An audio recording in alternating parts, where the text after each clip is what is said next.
Gustavo Petro declarou que a Colômbia está alinhada com o Brasil e que não deseja adquirir caças F-16. Segundo ele, o presidente Lula poderá fornecer até 17 caças Gripen à Colômbia. Petro ressaltou que os F-16 são mais caros e apresentam tecnologia inferior em comparação aos caças desenvolvidos pela parceria sueco-brasileira. A Colômbia finalizou um contrato relevante com a fabricante sueca SA para a compra de até 17 aeronaves de caça Gripen exame físico. O pacote, avaliado em 16,5 bilhões de pesos colombianos, inclui armamentos modernos, sistemas embarcados, infraestrutura de suporte e treinamento operacional para pilotos e equipes de manutenção. Essa aquisição marca o início da substituição da frota de caças Kfir, atualmente em operação pela Força Aérea Colombiana, e representa a modernização mais significativa da aviação de combate do país nas últimas décadas. As negociações, que duraram vários meses e envolveram intensas discussões de 48 horas, foram iniciadas em 2023 pelo presidente Gustavo Petro. Avaliações comparativas incluíram alternativas como o F-16, fabricado pela Lockheed Martin, e o Rafale da Dassault. A escolha pelo Gripen reflete a preferência por uma plataforma multimissão versátil, capaz de operar em diferentes cenários, incluindo a geografia variada da Colômbia. A aeronave possui autonomia de até 3.500 km, pode utilizar pistas curtas e até rodovias, e permite reabastecimento rápido em apenas 10 minutos. O general Francisco Forero, ex-comandante do Comando de Apoio da Força Aérea, destacou a robustez do Gripen em eletrônica, radar e adaptabilidade, possibilitando operações em bases improvisadas e compatibilidade com sistemas existentes de reabastecimento em voo, com as primeiras entregas previstas para o primeiro semestre de 2027.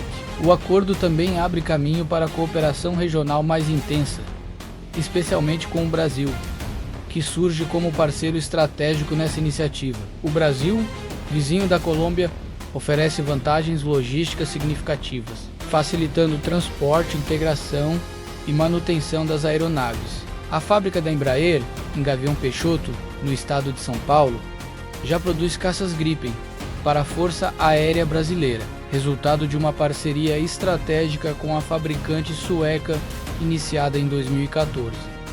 Essa colaboração vai além da montagem de componentes, abrangendo transferência de tecnologia e produção local, consolidando um polo aeroespacial na América Latina.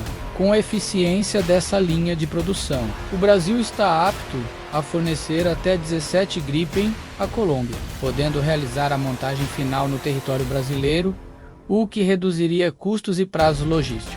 A distância geográfica entre a Suécia e a Colômbia torna o fornecimento direto do Brasil mais vantajoso, evitando longas viagens transatlânticas e possíveis atrasos aduaneiros. A proximidade fronteiriça permite uma cadeia de suprimentos mais eficiente, incluindo oportunidades para treinamento conjunto e manutenção compartilhada entre as forças aéreas de ambos os países. A decisão estratégica vai além da modernização tecnológica, sinalizando uma busca por maior autonomia defensiva.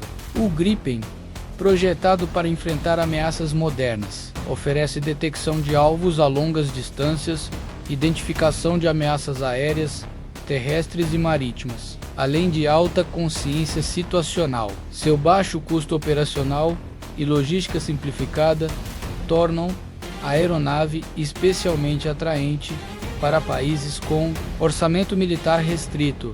Ela possibilita múltiplas funções, incluindo combate aéreo, ataque a alvos terrestres, missões de inteligência, vigilância e reconhecimento. Ao optar por essa plataforma europeia em parceria com o Brasil, a Colômbia substitui rapidamente os Kfir, que já operam no limite de sua vida útil, promovendo integração operacional com o país vizinho e abrindo portas para exercícios conjuntos e cooperação industrial. No contexto geopolítico, a aquisição do Gripen envia uma mensagem clara aos Estados Unidos, reforçando a independência colombiana e rejeitando a dependência de caças americanos, especialmente os F-16. Essa decisão ocorre em meio a tensões crescentes entre os Estados Unidos e a Venezuela, onde o governo americano tem manifestado intenções de derrubar Nicolás Maduro, acusado de liderar atividades ilícitas na região. A Colômbia, país vizinho da Venezuela, lida diretamente com fluxos de refugiados, combate ao crime organizado e defesa da soberania. Ao priorizar o Gripen e rejeitar pressões americanas para a compra de motores que forçariam a adoção de F-16, Petro reforça uma postura independente, diversificando fornecedores e mitigando riscos em um cenário geopolítico instável. Essa aquisição fortalece a capacidade defensiva colombiana, assegurando superioridade tecnológica na região andina e preparando o país para eventuais escaladas de tensão. Em resumo, o acordo para 17 caças Gripen representa um novo ciclo de modernização, combinando eficiência operacional, adaptabilidade geográfica e equilíbrio de custos.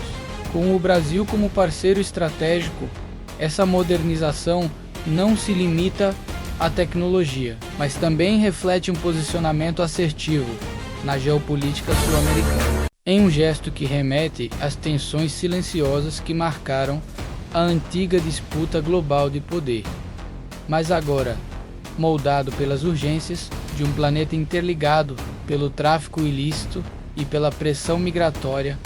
O governo dos Estados Unidos elevou sua confrontação com a Venezuela a um nível sem precedentes, ao classificar o que considera ser o chamado Cartel dos Sóis como uma organização terrorista estrangeira. Washington não apenas amplia restrições econômicas, como também ativa um amplo conjunto de instrumentos jurídicos destinados a pressionar, isolar e, em última instância, desmontar o que descreve como uma ameaça profunda à estabilidade continental. A decisão, anunciada no dia 24 de novembro de 2025 pelo Departamento de Estado, representa o auge de uma escalada que combina discursos inflamados com movimentos militares discretos, deixando a comunidade internacional em dúvida sobre se o cenário futuro será marcado por negociações improvisadas ou pela aproximação estrondosa de aeronaves sobre o litoral caribenho. A medida surge em meio a uma turbulência geopolítica que se intensifica há meses. O Cartel dos Sóis, expressão criada por estudiosos para descrever uma rede descentralizada de figuras militares e autoridades venezuelanas, envolvidas no envio de cocaína e fentanil para mercados da América do Norte e da Europa, não constitui um bloco organizado como grupos extremistas do Oriente Médio.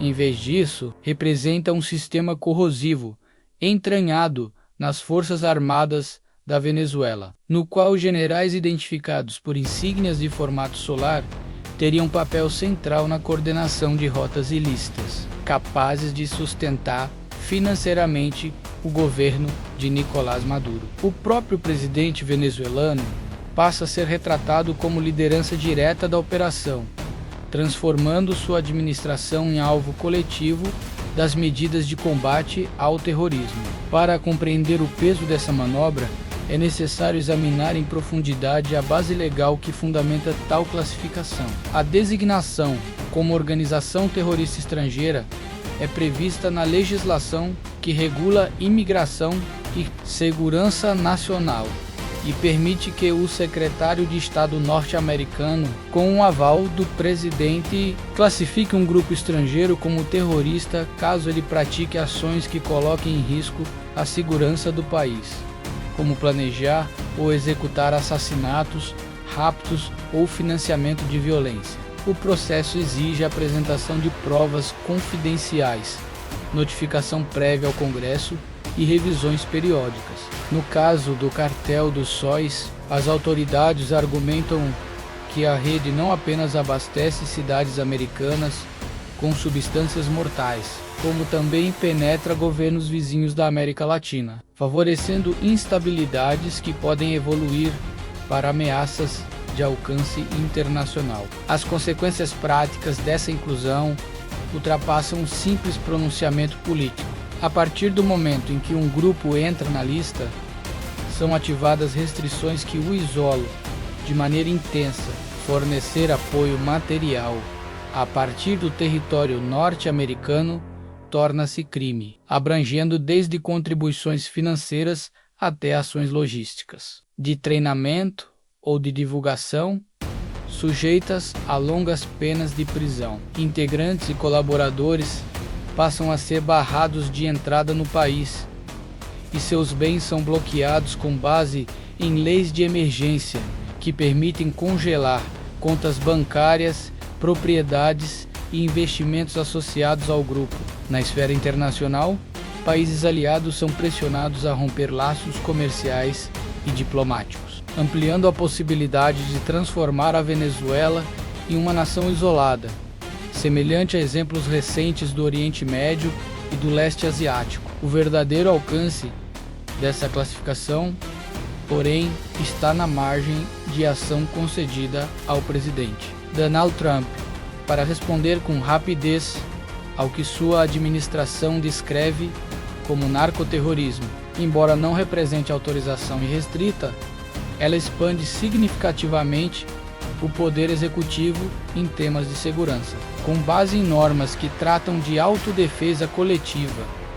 No âmbito da Organização das Nações Unidas, o presidente pode argumentar que ameaças iminentes justificam ações preventivas, incluindo operações conduzidas por forças especiais destinadas a capturar ou eliminar indivíduos considerados centrais na rede criminosa, prática já aplicada contra líderes extremistas em regiões de conflito. No contexto venezuelano, onde o cartel é acusado de armar grupos que atravessam fronteiras, o governo americano adquire novos meios para enquadrar incidentes como atos terroristas e liberar recursos destinados ao combate a esse tipo de ameaça. A partir disso, surgem múltiplas alternativas de ação. No campo econômico, amplia-se o bloqueio de ativos, enquanto bancos internacionais, inclusive aqueles localizados em regiões usadas para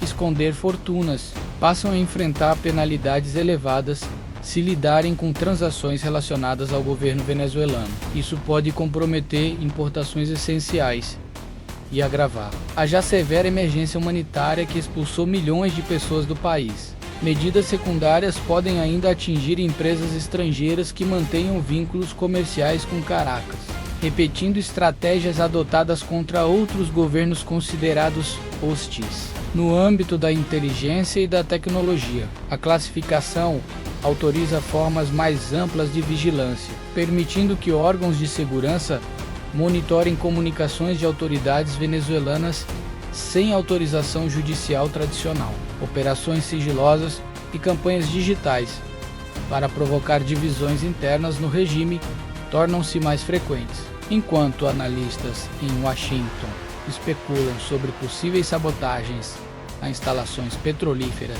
da estatal venezuelana, capazes de reduzir receitas sem necessidade de ação militar declarada. No setor militar, a designação cria um espaço ambíguo com potencial expansivo.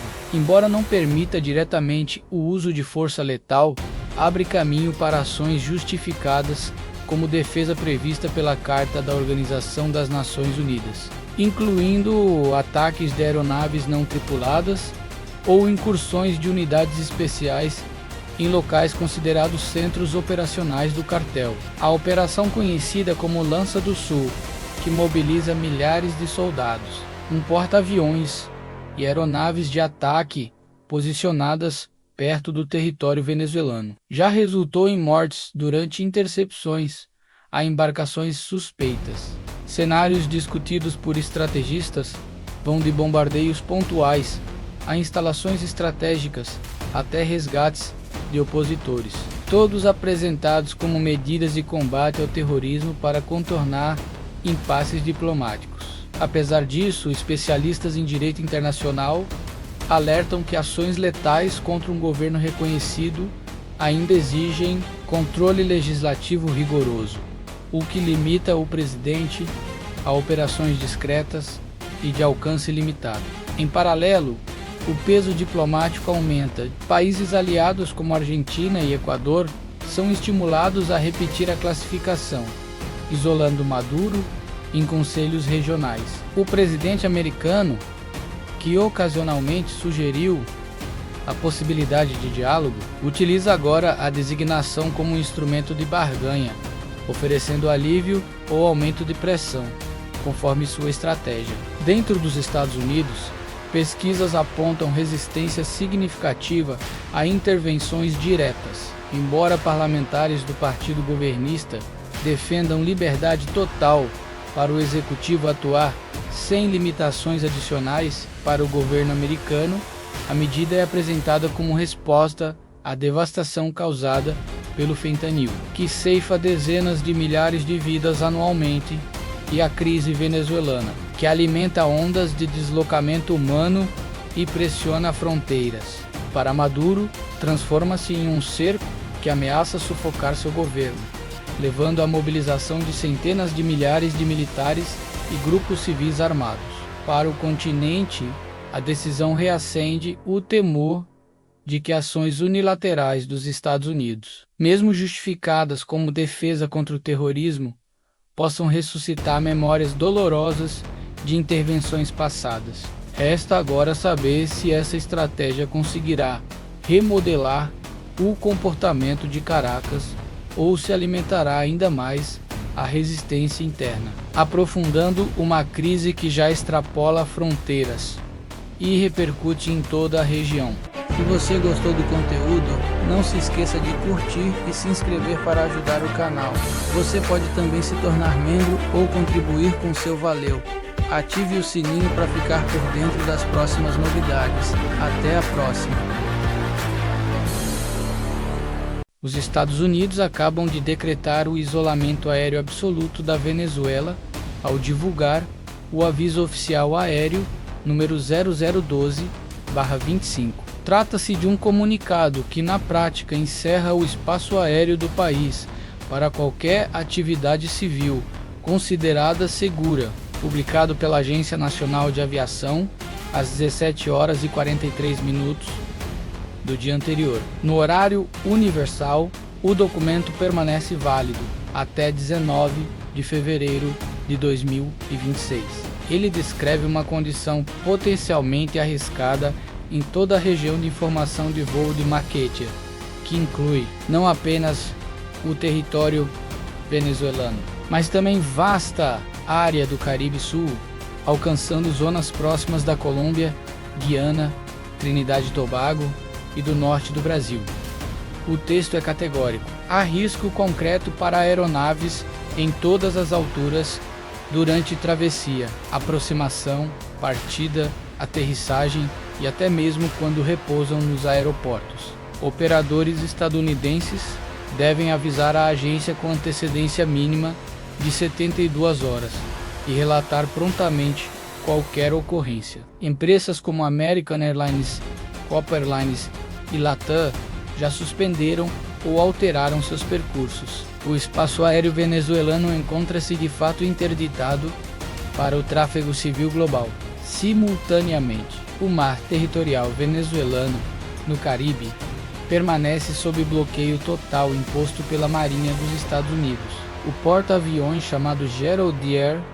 Ford, considerado o maior e mais poderoso navio militar do mundo, com 100.000 toneladas e 75 aeronaves embarcadas, cruzou a passagem de Anegada em 16 de novembro e instalou-se a poucas dezenas de milhas da costa venezuelana. Ele recebe escolta do cruzador lançador de mísseis, nomeado Normandy, dos navios destroyers denominados Winston Churchill, e Bembridge, do navio de assalto anfíbio chamado Woodman, que transporta 2.200 fuzileiros da 22ª Unidade Expedicionária, além de ao menos um submarino nuclear de ataque da classe Virginia, deslocando-se silenciosamente no fundo do mar. Bases aéreas em Porto Rico foram reativadas e agora acolhem esquadrões de aviões F-35 modelo C, caças Lightning II e reservas de munição avançada.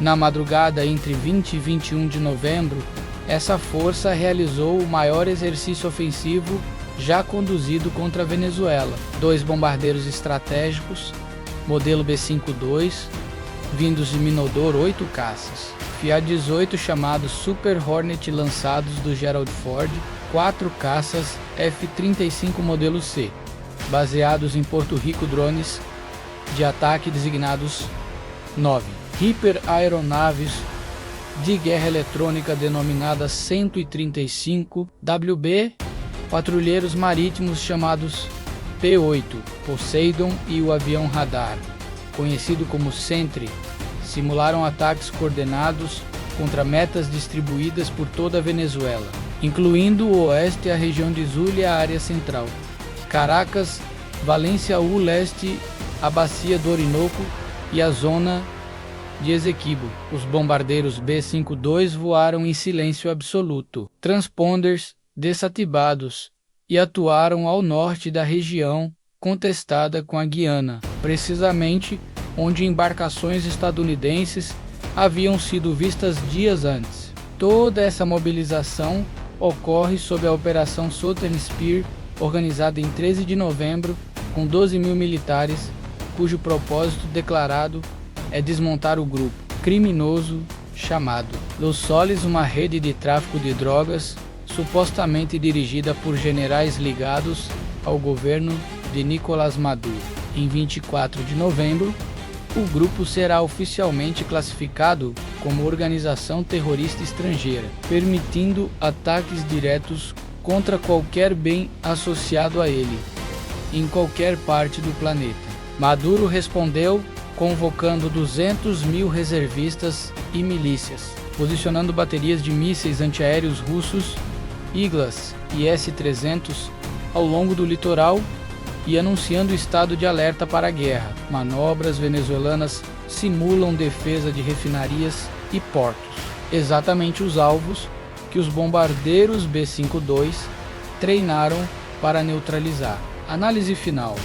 O que presenciamos já não é simples demonstração de poder, mas sim a fase derradeira de preparação para uma intervenção militar de alta intensidade, com o espaço aéreo fechado pelo aviso, o mar bloqueado pela frota do Gerald Ford, os ensaios ofensivos concluídos e a designação terrorista prestes a entrar em vigor. Todas as condições técnicas e legais parecem alinhadas.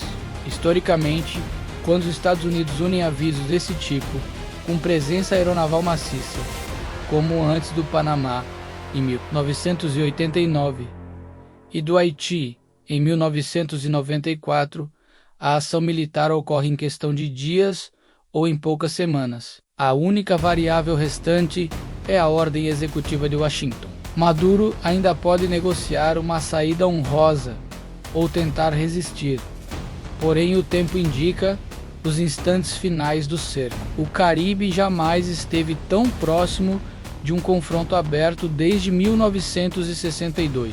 Se apreciou este relato, deixe seu apoio e compartilhe nas suas redes sociais. Os Estados Unidos planejavam iniciar, ainda no domingo, uma operação de comunicação maciça sobre a cidade de Caracas, lançando milhares de folhetos em uma ação destinada a provocar ansiedade social e a divertir a população venezuelana sobre a possibilidade de um ataque dentro das fronteiras do país. A iniciativa, revelada por membros do governo norte-americano ao jornal Washington Post, pretendia aumentar a pressão sobre Nicolás Maduro durante seu aniversário, reforçando a recompensa de $50 milhões oferecida por informações que levassem à sua captura vinculada a acusações de tráfico de drogas e liderança de um grupo criminoso conhecido como Los Soles. Aeronaves militares estariam em estado de prontidão para executar o lançamento. Essa tática recordava os métodos repetidamente utilizados pelas forças de defesa de Israel na região da faixa de Gaza onde panfletos foram distribuídos em grande escala para instruir civis a se afastarem de áreas de combate antes de ataques contra líderes armados. Naquele cenário, aviões e drones israelenses espalharam milhões de mensagens com instruções de retirada e alertas para tentar reduzir mortes não combatentes. O procedimento, criticado internacionalmente, foi empregado diversas vezes desde o ano de 2008. Em Caracas, os folhetos teriam o mesmo objetivo: advertir sobre o avanço final da pressão norte-americana e aconselhar moradores a se afastarem do governo de Maduro, diante da possibilidade de confrontos armados irromperem a qualquer momento. A ação não surgia isolada, mas representava o indício de uma segunda etapa das movimentações militares dos Estados Unidos em território venezuelano. Informações atribuídas à agência Reuters descreviam essa nova fase como potencialmente decisiva para o colapso do sistema instaurado por Maduro desde o ano de 2013. Autoridades em Washington afirmavam que após meses de iniciativas contra o narcotráfico, incluindo ataques navais no Caribe, que resultaram em dezenas de mortes, desde setembro o governo de Donald Trump havia autorizado um aumento considerável da ofensiva, que incluiria operações de inteligência e até a possibilidade de uma intervenção direta para retirar o líder chavista do poder. A inclusão do Grupo Los Soles na lista de organizações consideradas terroristas deveria ocorrer em 24 de novembro e abriria portas para novas ações de força, como destruição de bens e estruturas associadas ao círculo de Maduro. Trump, em pronunciamentos recentes, declarou que utilizaria todos os instrumentos do poder americano para interromper o fluxo de drogas que, segundo ele, custava a vida de milhões de cidadãos do país. Maduro, por sua vez, negava qualquer envolvimento ilícito e acusava o governo dos Estados Unidos de cobiçar as reservas petrolíferas da Venezuela. Os sinais de agravamento da crise se acumulavam rapidamente. A retirada parcial de diplomatas americanos de Caracas, iniciada na quinta-feira, e o alerta emitido pela autoridade federal responsável por inspeções aéreas nos Estados Unidos sobre possíveis riscos no espaço aéreo venezuelano provocaram uma onda de cancelamentos de voos internacionais. Pelo menos 6 companhias aéreas suspenderam operações no país, entre elas a espanhola Iberia, a portuguesa TAP Air Portugal, a chilena Latam, a colombiana Avianca, a brasileira Gol e a empresa Caribbean Airlines de Trinidad e Tobago.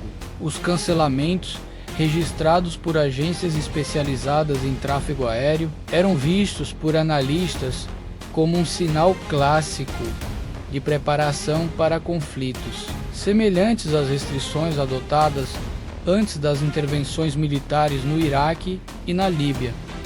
Especialistas interpretavam essas medidas não apenas como precaução, mas também como reflexo da crescente presença militar norte-americana no Caribe. O gigantesco porta-aviões Gerald R. Ford havia chegado à região em 16 de novembro, acompanhado de vários navios de guerra. Um submarino nuclear e caças de última geração, presença muito superior ao necessário para simples ações contra o tráfico. Nesse cenário, o governo de Maduro mostrava sinais de fragilidade, pressionado por sanções econômicas, deserções nas forças armadas e protestos internos. Durante o pronunciamento na televisão estatal, Maduro prometeu resistir por meio de táticas de guerrilha, com grupos espalhados em centenas de pontos do país para realizar sabotagens e defesa irregular. Ainda assim, especialistas afirmavam que os militares venezuelanos, com poucos recursos, salários baixos e treinamento defasado, dificilmente sobreviveriam a um confronto direto com a máquina bélica dos Estados Unidos. Países como Rússia e China demonstravam apoio verbal, mas sem compromissos reais de auxílio, enquanto os setores da oposição interna ganhavam projeção com a possibilidade de queda do chavismo. A segunda fase das operações norte-americanas, segundo as fontes citadas, poderia incluir bombardeios seletivos contra alvos estratégicos, ataques virtuais e assistência a grupos dissidentes, acelerando o processo que Trump descrevia como transição para a democracia. O impacto regional seria significativo, especialmente nas fronteiras sul da Venezuela, próximas ao Brasil, onde o risco de sobrevoos militares e confrontos aéreos atingia níveis alarmantes. Áreas como o estado venezuelano do Amazonas, localizado na tríplice fronteira com Brasil e Colômbia, poderiam se transformar em rota para incursões destinadas a interromper o narcotráfico e desarticular bases leais.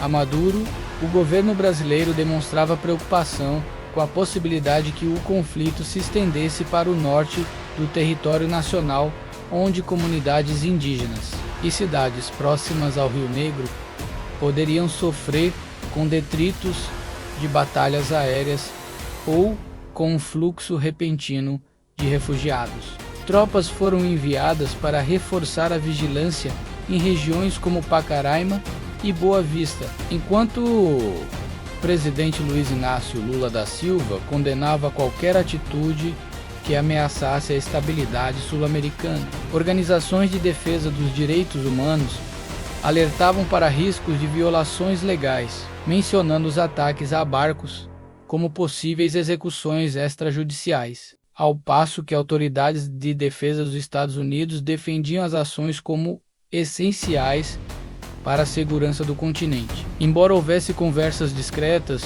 entre Caracas e Washington, Maduro declarava estar disposto a dialogar pessoalmente, mas o tom firme de Trump indicava poucas chances de negociação. A escolha do aniversário de Maduro para o lançamento dos folhetos transformava o gesto em um símbolo de humilhação e uma declaração clara de força. Para milhões de venezuelanos, restava o dilema entre abandonar suas casas ou resistir em um país marcado por fome, repressão e incerteza. O fim da era de Maduro parecia mais próximo do que nunca, mas trazia consigo um preço que poderia ser sentido em todo o continente. A Força Aérea Brasileira iniciou nesta segunda-feira, 17 de novembro de 2025, uma campanha de ensaios em voo que representa um dos marcos mais significativos na modernização de sua capacidade de combate aéreo desde a incorporação de caças supersônicos, denominada Operação BVRX. A atividade tem como objetivo principal a realização dos primeiros disparos reais do míssil de longo alcance MK Meteor a partir dos caças F-39 e Gripen, operados pelo primeiro grupo de defesa aérea sediado em Anápolis, Goiás. O Meteor é atualmente o míssil Arar de maior alcance e tecnologia disponível no arsenal da aviação de caça brasileira, superando outros vetores semelhantes em velocidade terminal, alcance e resistência a contramedidas eletrônicas. A campanha está sendo conduzida pelo Instituto de Pesquisa e Ensaios em Voo, órgão técnico vinculado ao Departamento de Ciência e Tecnologia Aeroespacial, e ocorre integralmente na Base Aérea de Natal, no Rio Grande do Norte. A escolha do local se deu devido ao amplo espaço aéreo restrito sobre o Atlântico, condições meteorológicas favoráveis nesta época do ano e a infraestrutura consolidada de telemetria e rastreamento para testes de armamentos. O cronograma prevê atividades até 5 de dezembro, com pelo menos 4 disparos reais contra alvos aéreos não tripulados de alta performance, simulando cenários de combate a mais de 100 km de distância. 4 caças F-39 e Gripen, pertencentes ao Esquadrão Jaguar, foram deslocados para Natal com matrículas 4101, 4102, 4104 e 4110. Essas aeronaves já completaram a fase de homologação de reabastecimento em voo com o KC-390 Millennium, liberando-as para missões prolongadas necessárias aos ensaios do Meteor. Cada Gripen carrega mísseis inertes para testes de integração e separação segura, além de exemplares reais armados para os disparos efetivos. O míssil é integrado ao radar AESA Havon e 05 do Gripen e ao sistema de gerenciamento de combate, permitindo atualizações de alvo em voo por meio do enlace de dados, aumentando significativamente a probabilidade de acerto, mesmo contra alvos manobrando em alta velocidade. O apoio à operação é amplo e envolve praticamente todas as asas de combate e transporte da Força Aérea. 2 aeronaves A1M do primeiro grupo de aviação, com matrícula 5523 e 5526, atuam como vetores de ameaça simulada e coleta de dados em voo, o radar de alerta antecipado e comando aéreo do segundo grupo de aviação, matrícula 6700, fornece controle de tráfego e fusão de sensores em tempo real, replicando funções de um posto avançado de comando aéreo. A aeronave P-3 Orion, matrícula 7205, realiza patrulha marítima e monitoramento de longo alcance sobre a área de testes, garantindo a segurança sobre o oceano. A logística inclui o transporte de equipamentos de telemetria e mísseis pelo C-130 Hércules. Matrícula 2901 desde Gavião Peixoto, em São Paulo até Natal. O QIC-390 matrícula 2860 permanece disponível para reabastecimento em voo e transporte rápido de pessoal técnico. Helicópteros H-36 Caracal e aeronaves P-95BM Bandeirulha oferecem suporte de busca e salvamento, patrulha costeira e apoio médico imediato. Os alvos aéreos utilizados são drones de alta performance, desenvolvidos pelo próprio Departamento de Ciência e Tecnologia Aeroespacial, capazes de atingir velocidades supersônicas curtas, realizar manobras evasivas e empregar contramedidas eletrônicas.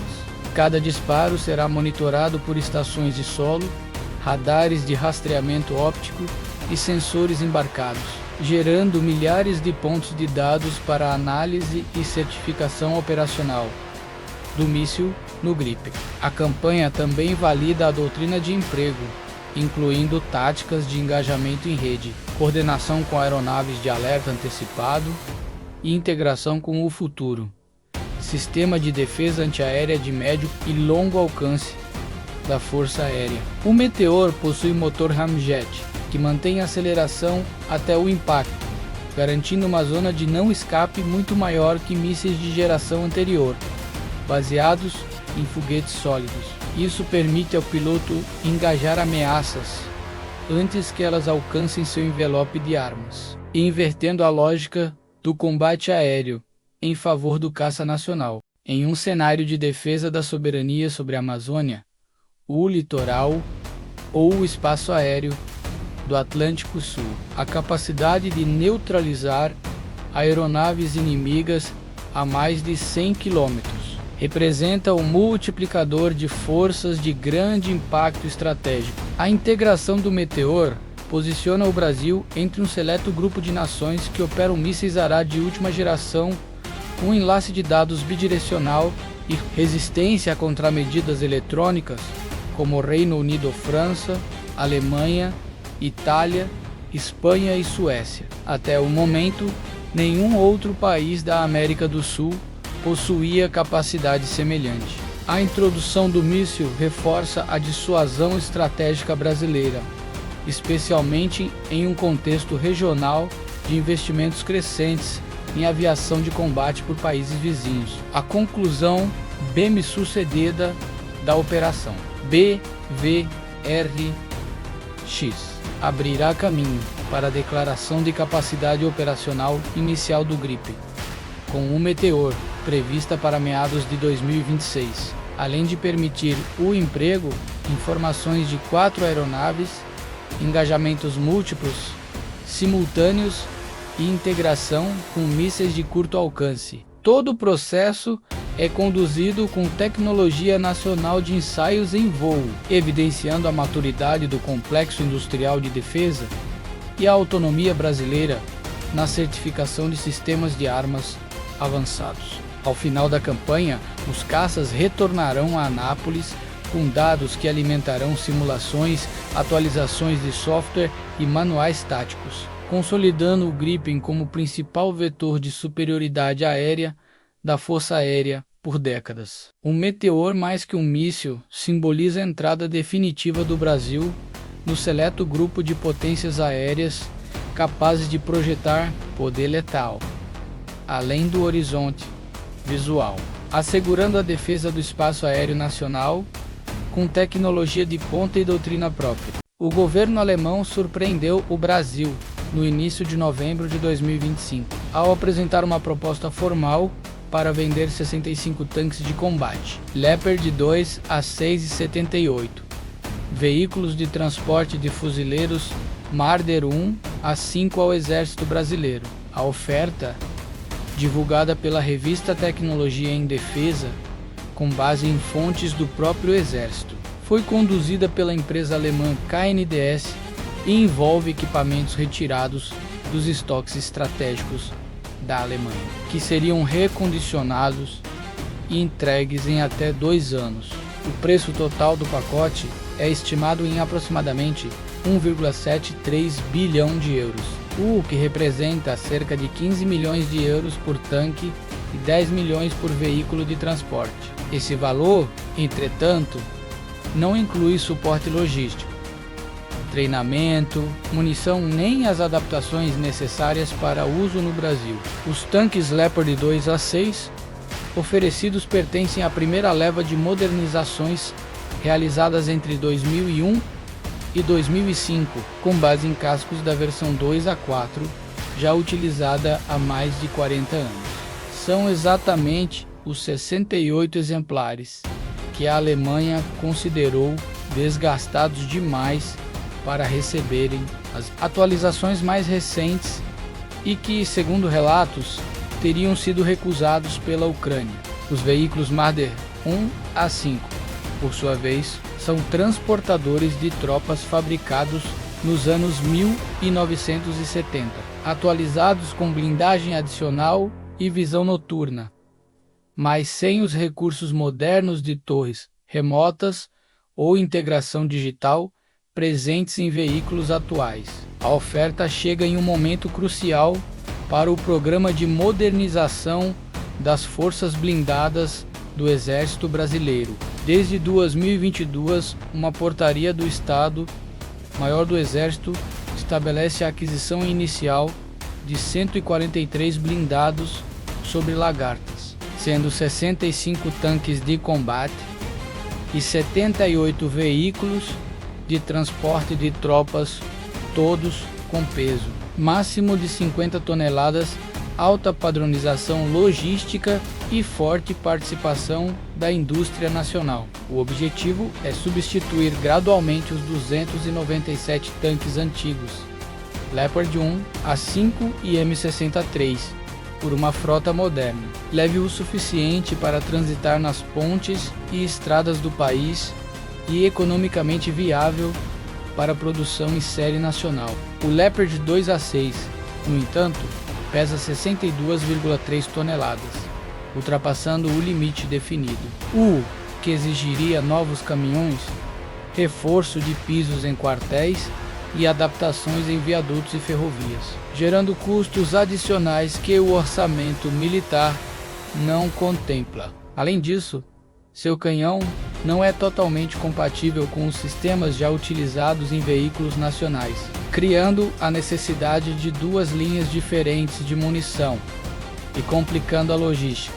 A fábrica da empresa alemã em Santa Maria, Rio Grande do Sul, também não está preparada para produzir ou dar manutenção ao modelo, demandando investimentos extras de centenas de milhões de reais. Outro ponto crítico é a dependência de um órgão alemão que controla a exportação de equipamentos militares. Nos últimos anos, ele já atrasou entregas de peças e veículos para outros países, incluindo metralhadoras para tanques Leopard 1 e veículos Astros, além da entrega de tanques Centauro para as Filipinas. Qualquer divergência política futura, como vendas brasileiras para nações fora da aliança da OTAN, poderia paralisar os tanques por falta de peças. Do ponto de vista financeiro, pagar 15 milhões de euros por um tanque usado de 40 anos é considerado elevado, especialmente quando alternativas mais modernas, leves e mais baratas estão disponíveis no mercado, como os modelos sul-coreanos, turcos e europeus, que oferecem melhor suporte logístico, transferência de tecnologia e custos menores. A modernização da força blindada é essencial para o Brasil, com um território de 8,5 milhões de quilômetros quadrados, longas fronteiras e tensões regionais crescentes. O Exército precisa de blindados capazes de se deslocar rapidamente, operar na Amazônia, no Pantanal e no Cerrado, além de enfrentar ameaças contemporâneas como drones e mísseis guiados. Uma frota obsoleta compromete a dissuasão e a soberania nacional. Plataformas leves, padronizadas e produzidas no país poderiam reduzir custos de manutenção em até 40%, gerar milhares de empregos na indústria de defesa e possibilitar exportações futuras, como já ocorre com veículos blindados de rodas. Aceitar equipamentos pesados, antigos e caros repetiria erros históricos. Os tanques Leopard 1, A5 e M60 adquiridos em décadas passadas envelheceram sem produção nacional suficiente e hoje apresentam disponibilidade operacional inferior a 60%. Um novo ciclo de dependência externa consumiria recursos que poderiam ser aplicados em produção local e tecnologias avançadas, como sistemas de proteção ativa, inteligência artificial embarcada e integração com redes de comando digitais. O Ministério da Defesa agendou reuniões com a empresa alemã e outros fornecedores para dezembro. A expectativa é que a proposta seja rejeitada ou, no máximo, aceita parcialmente para os veículos Marder, que são mais leves. Analistas e especialistas concordam que o Brasil precisa de blindados novos, adaptados à sua geografia, produzidos localmente e com logística unificada. Aceitar equipamentos antigos a preços elevados representaria um retrocesso estratégico e financeiro. Em resumo, a oferta alemã apresenta um dilema clássico: o fascínio por um nome famoso versus a necessidade de pragmatismo. O Leopard 2 é um tanque formidável, mas os exemplares oferecidos são relíquias caras que não atendem às exigências brasileiras. Rejeitar a proposta não significa abrir mão da modernização, mas sim escolher o caminho da soberania, da economia e da eficiência. A Marinha do Brasil atingiu um marco importante para sua capacidade de defesa ao iniciar a fase avançada de ensaios da fragata Tamandaré F-200, primeira unidade de uma nova classe de navios escolta. Nesta semana, a embarcação passou a executar a série de testes conhecida como Tríade, um conjunto de avaliações que simula operações simultâneas nos domínios de superfície, ar e submarino, reproduzindo condições reais de combate moderno. Essas atividades estão ocorrendo ao largo da costa de Santa Catarina desde o final de outubro e agora inclui ensaios específicos de lançamento de torpedos e simulações de disparo de mísseis de cruzeiro, capazes de atingir alvos em terra, preparando o navio para sua incorporação oficial à frota. Ainda em novembro de 2025, construída no estaleiro Brasil Sul, em Itajaí, A fragata Tamandaré representa um passo decisivo para a engenharia naval brasileira, reunindo mais de 70% de componentes produzidos no país. Desde que foi lançada ao mar em agosto de 2024, a embarcação superou testes iniciais de navegação que avaliaram velocidade, estabilidade e comportamento estrutural em condições adversas. Os resultados confirmaram capacidade de atingir mais de 27 nós, equivalente a cerca de 50 km por hora, mantendo segurança e equilíbrio mesmo sob ventos fortes e ondas elevadas. Com a aproximação de sua entrada definitiva na esquadra, os testes da Tríade têm como objetivo validar a integração completa de seus sistemas de armas, garantindo que a fragata possa responder a ameaças diversas de maneira rápida, autônoma e coordenada. A etapa voltada para o combate de superfície avalia a precisão, o alcance e a eficiência dos armamentos destinados a enfrentar embarcações inimigas. O canhão principal, fabricado na Itália e adaptado ao projeto brasileiro, dispara projéteis guiados a alta cadência, com alcance efetivo superior a 40 km. Em conjunto com esse armamento, os lançadores duplos de mísseis antinavio, desenvolvidos pela indústria de defesa nacional, estão sendo preparados para simulações contra alvos móveis no mar. Esses mísseis, capazes de alcançar 180 km em velocidade supersônica, utilizam tecnologia de radar ativo para orientação final e permitem ataques precisos contra navios de guerra de diferentes portes. No domínio aéreo, as avaliações concentram-se no sistema de defesa, projetado para interceptar aeronaves, drones e mísseis inimigos. A fragata é equipada com 12 células de lançamento vertical, das quais partem mísseis de curto e médio alcance, que podem atingir velocidades elevadas e realizar manobras bruscas em segundos.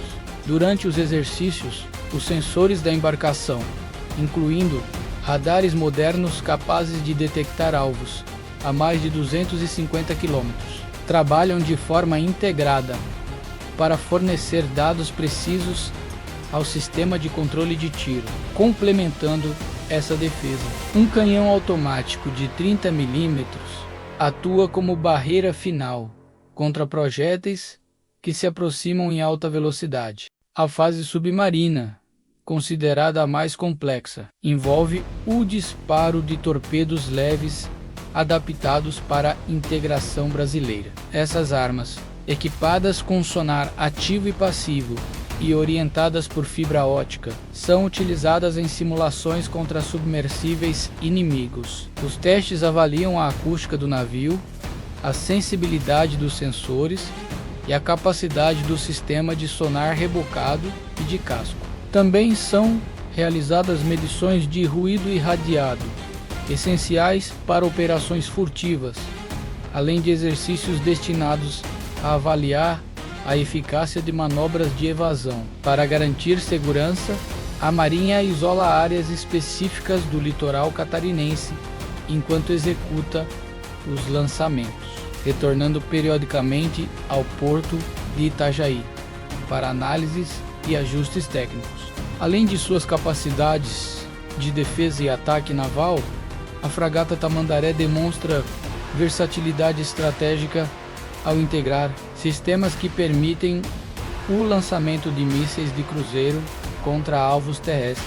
Embora o principal míssil empregado seja voltado para o combate a navios, versões em desenvolvimento, inspiradas em modelos internacionais, possibilitam atingir estruturas fixas com ogivas de 250 kg e precisão de poucos metros. Para isso, o sistema de gerenciamento de combate do navio processa dados de múltiplos sensores, permitindo designação de alvos em longas distâncias, o que amplia o papel da fragata em missões de apoio a forças terrestres e operações anfíbias. Alinhadas à doutrina naval brasileira, o programa Tamandaré que prevê a construção de 4 fragatas idênticas até 2030. É executado pelo consórcio Águas Azuis, em parceria com um grupo industrial alemão especializado em sistemas marítimos. A segunda unidade, batizada de Jerônimo de Albuquerque, foi lançada em agosto de 2025 e segue cronograma semelhante ao da primeira. Cada navio possui 107 metros de comprimento, desloca 3.500 toneladas e opera com autonomia aproximada de 4.000 milhas náuticas. A propulsão baseada em motores a diesel combinados oferece eficiência energética, enquanto a plataforma aérea e o hangar permitem operar helicópteros utilizados em missões de guerra antissubmarino. O impacto econômico do programa é expressivo. No estado de Santa Catarina, a construção da fragata Tamandaré gerou milhares de empregos diretos no estaleiro, além de postos indiretos distribuídos pela cadeia produtiva e oportunidades induzidas em áreas como metalurgia, eletrônica e tecnologia. Empresas brasileiras fornecem radares, munições e sistemas avançados, impulsionando transferência de conhecimento e fortalecendo a Base Nacional de Defesa. Durante os testes, cerca de 130 profissionais, incluindo oficiais da Marinha, engenheiros e técnicos do consórcio industrial, monitoram em tempo real o desempenho dos sistemas por meio de centros de controle integrados instalados a bordo. Segundo o vice-almirante Marcelo da Silva Gomes, diretor de gestão de programas da Marinha, esses ensaios não se limitam a simulações, mas moldam a resiliência e a letalidade da embarcação em condições reais. Caso todos os disparos e integrações sejam concluídos com sucesso, a previsão é que a fragata Tamandaré seja oficialmente incorporada à esquadra no dia 28 de novembro, passando a integrar o primeiro grupo de escolta e participando de exercícios conjuntos com países aliados da região. Se você gostou do conteúdo, não se esqueça de curtir e se inscrever para ajudar o canal. Você pode também se tornar membro ou contribuir com seu valeu. Ative o sininho para ficar por dentro das próximas novidades. Até a próxima! Uma notícia de grande impacto tomou conta do cenário internacional após a interceptação de um enorme navio de origem russa pela Marinha dos Estados Unidos, nas proximidades da costa venezuelana. A embarcação seguia em direção ao território de Caracas, possivelmente para oferecer apoio logístico e até mesmo transportar armamentos estratégicos ao governo de Nicolás Maduro.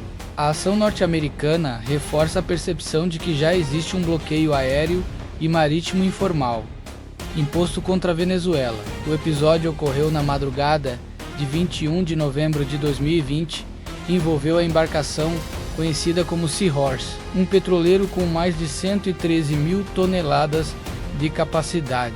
O navio integra a chamada Frota Sombria Russa, um conjunto de cargueiros utilizados para driblar restrições internacionais e entregar produtos essenciais a governos aliados de Moscou. A bordo, o navio transportava aproximadamente 80 mil toneladas de nafta, substância indispensável para diluir o petróleo pesado extraído na Venezuela e manter a circulação nos oleodutos. O Seahorse havia partido do Mar Negro em meados de outubro, após descarregar uma remessa em Cuba, e seguia diretamente para o terminal de José, na região nordeste do território venezuelano. Sua trajetória foi interrompida quando o destroyer norte-americano Stockdale surgiu em sua rota.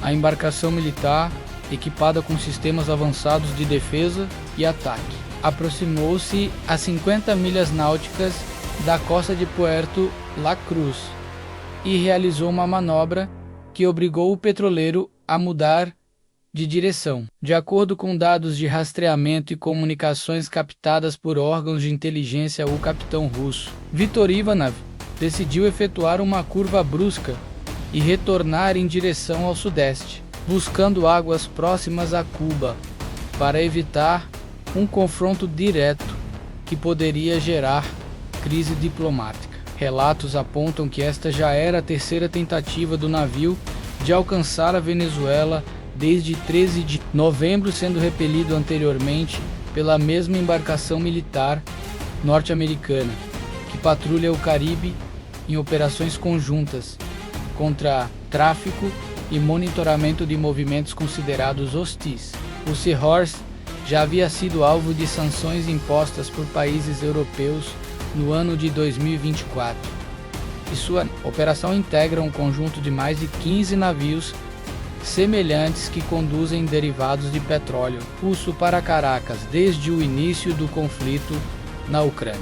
Esses carregamentos permitem que o governo venezuelano contorne o embargo aplicado pelos Estados Unidos em 2019, que congelou bilhões de dólares em ativos, sem a nafta transportada por esses petroleiros. A produção da estatal venezuelana poderia despencar drasticamente, levando ao fechamento de refinarias e agravando a escassez de combustível no país.